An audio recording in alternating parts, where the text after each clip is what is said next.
In this video, I'm going to be discussing ways to increase the fit of your mask as well as reduce the strain on your ears, and I'll also be giving a couple other tidbits of information. So this is a homemade mask with a curved nose. You have several different kinds out there right now. You have the ones that are curved nose, you have the ones that are just more of a rectangle and you poof them up. I prefer these, that's just my own personal preference. The ones that are more of a rectangle shape, they say they're one size fits all, except for, one's adult and one's kid. And I don't think they fit as well as one with a curved nose that shapes your face a little bit more. Again, that's just my personal preference.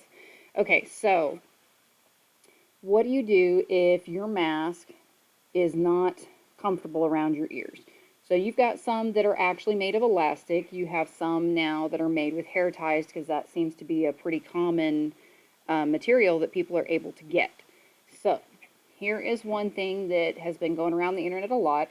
It's a button headband. So you make the headband, or you buy the headband, you sew on a button, and then the earpiece will end up just hanging on the button, and that'll increase the fit and reduce the strain on your ears. The other option is to, sorry Tigger, put a paper clip on the side, and then it can do basically the same thing. And you can adjust your headband wherever you want, whatever makes it comfortable. What I have found is that if you are wearing your mask, that's not a good color to show you what's going on, sorry. If you're wearing your mask and you have this big gap on the top here, one way that you can fix that is actually have your ear loops pulled down more, and it'll naturally bring this arch up so it has a better fit. And if it's uncomfortable that way, you can always bring it up more, and it's going to increase the gap on the top. All right, so some of the other little ways that I have found to help you out. So this one right here, I actually cut out of a 2-liter bottle. So super quick, easy, efficient. Just ended up making one long strip here and then cutting out some little notches there. Some of these are going to look better than others, but you know what? At the end of the day, if it helps you keep your mask on and it causes you less pain, that's really all that matters. I'm also not one of those people that cares as much about what kind of mask you have. As long as you have one on, we're on the right path. Okay, so this one is just a standard buckle like you might see on a cat or dog collar. You could do it with different fabrics or elastics. I just ended up looping around a couple rubber bands and kind of secured it that way. So that way you can just snap it on when you need it and then snap it back off when you don't need it. Okay, next up, this is a little loop that you can get from, I'm trying to remember here, the looms for the tiny rubber bands. That's all that this is. I know my camera's not focusing on what I want it to, so I apologize for that. So I basically just tied one on each end, and then I made a tie at the back end so that it wouldn't slip off whenever you're wearing it. I'm trying to take it off here so you can kind of see what it looks like.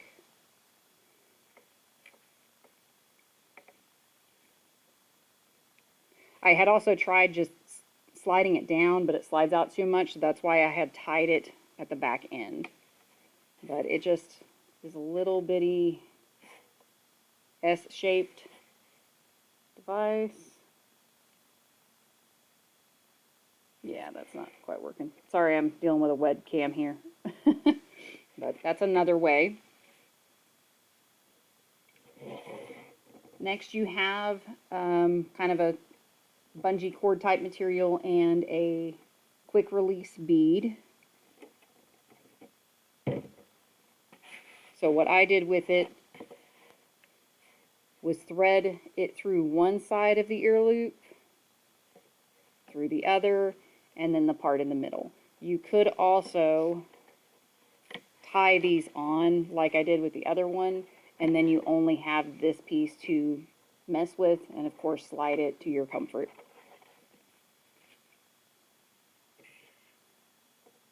Okay, one that probably everybody has the ability to make, may not be pretty, but it works, is the paper clip chain. You could also use safety pins or anything else that's pretty similar to that, but everybody should have them in their office, and it's just super quick and easy, standard paper chain. Okay, this next one here, somewhere online there is a free 3D printer resource that you can get. This is a small-ish size, and this is the large size. One of my friends that has a printer and the ability made this for me, but I'm pretty sure that you could go online and find other individuals that will make them and send them to you at little to no cost. And of course, it's got different sizes to adjust to whatever your need may be. So that is another option. Okay, here you have a Velcro piece, commonly used for cinching together your cords and whatnot. I happen to have a lot because I can't stand cords making a mess. You could thread it all the way through, or you could just strap it on. And realistically, any kind of Velcro should be able to do the same thing for you. The only thing you have to worry about is this Velcro is fairly soft, but if you get the one that has the larger scratchy side, I don't know what that's called, hooks and loops, then you might have an issue with it catching on your hair or something like that. But easy to do. And then another easy to find in your home, these are just twist ties from trash bags. So you could twist it and make it a chain. You could twist it around like a hair tie and do it that way. Quick, simple, done. Some other things that I have seen, since I deal with therapy a lot, this is a TheraBand. It's just a rubber type band that you use for exercises. I've seen people tie that on, as well as the TheraTubing. Now mine is one that I would actually clip to my door, so I probably wouldn't cut this up, but some therapy companies have these that you can get by the foot or whatever. Again, it's more what you have at your disposal at the time to kind of make what you need. Okay, so another simple solution is, let's say you don't need a whole lot of extra length, or you don't want to do it behind your head, and you have a headband that's like this. Just take another rubber band or hair tie, loop it through, and there, you've made it longer. Let's say that this is too small for you. So one option that you could do is cut this part of it, slide the loop in farther, and that will make the strap shorter. Alternately, okay, I'm not going to do it on that mask because it's just too hard right now. Okay.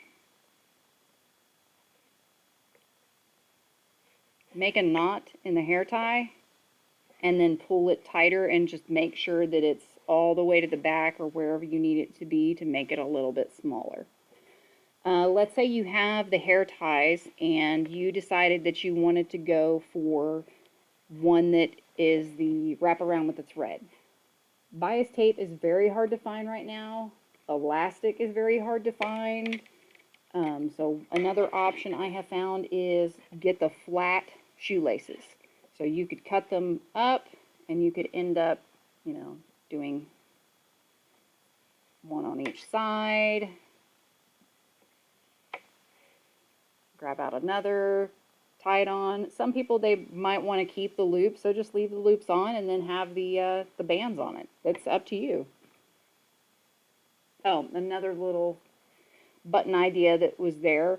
This is elastic. You could also do kind of fabric or whatever, but it's the same principle as the button headband. The only difference is that it is going to sit right on the back of your head. What I've seen some people do as well is instead of just having the two, they might put an additional button somewhere else so that way if you want it a little bit looser or a little bit tighter depending on who you're fit for the day, how tired you're getting, then it's a little bit more adjustable, especially if you end up making a whole bunch for people that you don't necessarily know. It's not necessarily for you. And then my little stitch here. This was a child's toy that I found. So it had 3 different holes in it. You could get one that had 2. I just slid the rubber band through here, looped it around to the other side, and did the same thing on the other side. So basically, it's just kind of blocking both ends from coming apart. I've also seen the barrel of monkeys. Somebody has used that to keep their mask tight in the back. Now, let's say we're talking about materials and you can't find elastic, so here are some other things. This is just an ace bandage wrap. This is a good idea as kind of a last resort, in part because it's not exactly very pretty, but as you can see with use, it's going to end up not having that same elasticity. So if it's just for you, it's probably a pretty good option. If you're trying to make them to sell, then don't. Oh, side note on that. I have seen people selling masks for $30 to $45. Please do not spend that much unless they are making a mold of your face and completely customizing it. I think $20 for a face mask, whether you're trying to sell them to make a profit for yourself or to recoup costs because you're donating, is more than fair. Please don't spend that much on a mask. And you also see a lot of price gouging for the ones that are meant to be used for the medical professionals. You should not be spending $2 on a 25-cent mask. Please report your price gouging to the appropriate authorities. Rant over. Okay, some more elastic options. Let's say you have an old pair of pants that you don't really wear anymore. All you have to do is go in, cut out that band, and now you have a good size piece of elastic. Depending on what you're wanting to use it for, usually a little bit wider is better if you're going to end up putting it more for straps. But if you're going to be doing more of the ear loop style, you want something a little bit thinner. So children's clothes would be great for that. Or a bra strap. They're actually a pretty good size. Remember, working with what you got. Okay, so I have also been asked about people putting the metal pieces in the masks. So here's what I have found.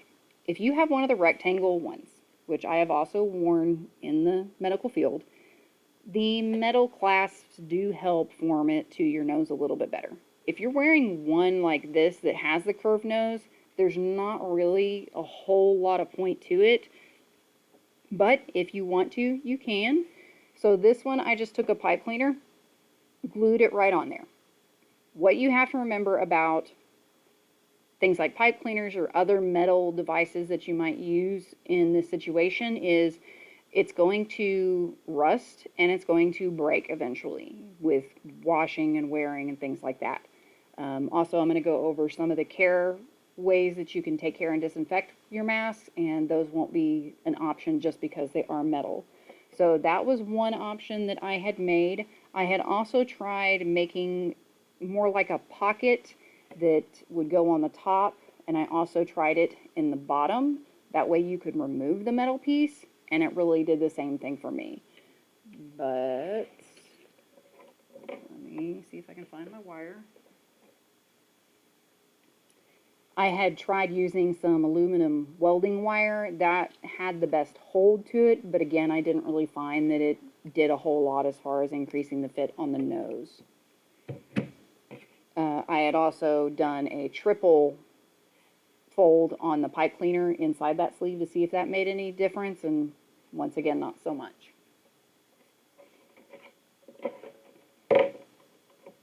Oh, another form of elastic that you could use. This is kind of a slinky, stretchy, I think, Lycra fabric. That is another option. I have also seen, instead of doing the headbands, people taking t-shirts and cutting them up, and it pretty much does the same thing as this. Let me see if I can get it on Tigger here. Woo, sorry about that.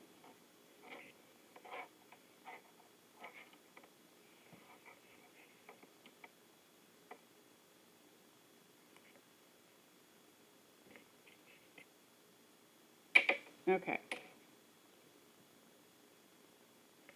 He has a terrible mask. It only covers his nose, not his nose and his mouth.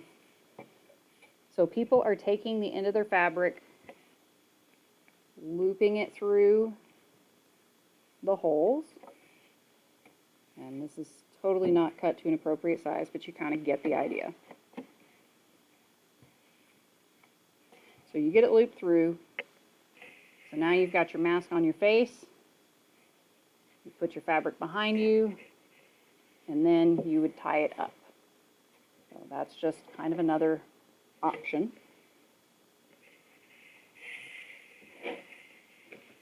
If you are going to be using hair ties for your mask, this is about all that you can find right now. You'll notice it says medium hair. These do not work well at all. There is very limited stretch. So the moment that you pull it, it wants to go straight back. This is for the fine hair. This will work well enough. It pulls out and it doesn't automatically yank back on your ear. Buttons are also becoming hard to find. So what I have seen are people using Coke tops. Obviously you'd want to file this down so it's not so scratchy, but basically you would just stick it on your elastic and then tie it on with some thread, and you would be able to wrap the strap around it. So it would end up, well, actually you'd want to do it the other way. So that way it holds it kind of like that. Okay. All right. What I have the most recent information on is the coronavirus can only live on surfaces for about 3 days. So you can leave your mask alone for that amount of time. That's probably the first step that I use, is I just set it out. You can also hand wash it in warm water and air dry it.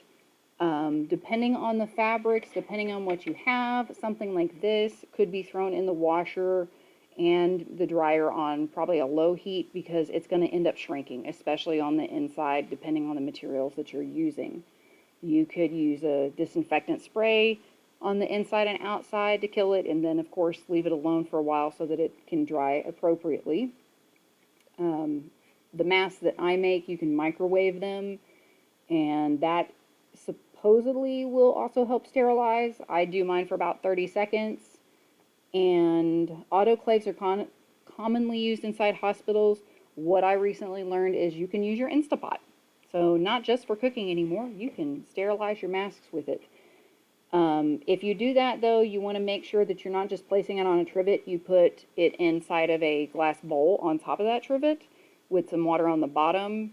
You probably want to wash your mask first so that you won't get any additional shrinking and you won't get any staining. Just like I was saying with the metal pieces, you are not going to be able to put something that has metal in the Instapot because it's going to burn your mask, and you also can't put it in a microwave because, well, that's not going to work either. Oh, and here was another one of the options I had tried. I had taken a pipe cleaner and sewn it in here, and again, it doesn't really do a whole lot. I mean, it'll hold it down, but the way that you fit the mask on yourself is really more of what's going to determine the proper fit. And again, just try and play with having your ear loops up or down a little bit more. Another thing that I recommend, especially if you have glasses that tend to fog up, is you get a tissue and you put it right here in the top corner, and that will kind of block some of the moisture from your breath coming up and fogging your glasses, and that will also keep any other air particles from coming in. If you are wearing your mask during, hot day, or you're working pretty hard, I would go ahead, put a paper towel on the inside. That way the paper towel will collect your moisture. You can take it out and trash it, and the majority of your mask is going to stay dry. If you're working long shifts, I would recommend not only doing that, but bringing an extra one so that you can switch it when you go take your lunch break or something like that. There has been a lot of debate as far as what kind of material needs to go inside of the mask. We all know that cotton is a pretty good one, and usually the masks are made with a cotton front and a cotton inside. This is the original mask I had made, and I actually had pockets because we were trying to do the high rating air filters, which are just fine. But what I ended up going out with was the polypropylethylene because it's much easier to maintain. It can be washed. With the air filters, we don't really know how long you are supposed to keep them on, how long, if you could wash them. I mean, there's a lot of unknowns as far as DIY masks in general. And even the CDC is still trying to find out, what's going to be the best thing. There's even still a debate on, is it droplet or is it airborne? But I kind of feel like any mask that you wear is still a step in the right direction. So I've seen people wearing, the cut up socks as masks, and I'm not going to make fun of them one bit because they're trying. And something on your face is still better than nothing. But keep in mind that you have to follow social distancing and staying away from people. There's also different kinds of quilting fabrics that can go inside as filters, and even coffee filters seem to be doing pretty good. There have been different tests online as far as like trying to blow out a candle, and I tried that with several different materials, but what I found is you actually end up getting inconsistent results based on the kind of candle you're using, how well it's burning, how long the wick is. So just use your own best judgment, and I hope that you have found at least something in this to be informative and that you can make your mask feel better. That's really about all I've got. Well, thanks everyone.